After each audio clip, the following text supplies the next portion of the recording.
Për shembull në Prishtinë Si ju duket në fakt kjo festa e shtetarëve?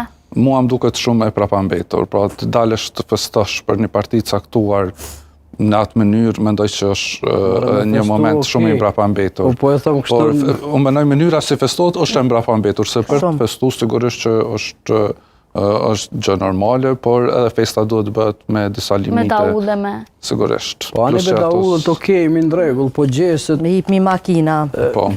Audin gjeset se që buhën e... Se po na bjen shpesh me festu, tani po këshyrim për çfarë do lloj shfrytëzojmë rastin. Edhe te ke dorë ke festu. Unë kom festu. Realisht na si gazetar neve na qet puna gjithkohë edhe normalisht që na bjen me i po prej ofër disa sene që tjerë të shohin veç prej ekranit.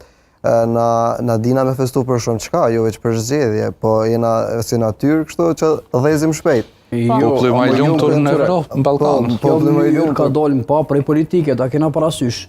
Mënyra e festimit tillë që po bëhet sot. Po. Ka dalë pa prej politike.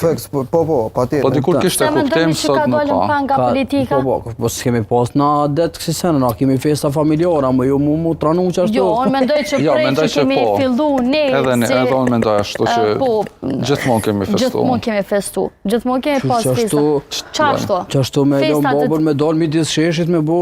Festat të tilla kemi pas. Edhe kur të vinë diaspora, po flasë edhe në pej, kur vinë diaspora për jashtit, i marrin tupanat, i paguajnë midis qendrës pejës, ata dalin edhe kcejnë. Bile madje i marrin domethënë telefonat, i nqizojnë, i qesin edhe duket shumë bukur. Na blokojnë autostradën, dasma edhe se vrasin mendjen e lërë më sheshen që... Këtë është mënyrë normale, po kjo mënyra festimit... Unë në shembull kam çdo vit organizime të mërgatës, për shembull çdo komunë ka organizimin e mërgatës që bëhet me muzikë, me daullë. Jo, për ditë është mërgata, po flas në pej. Anë shoqëri që i ka dita me festu në Kosovën. Po, mënyra festumit, të vallëzimit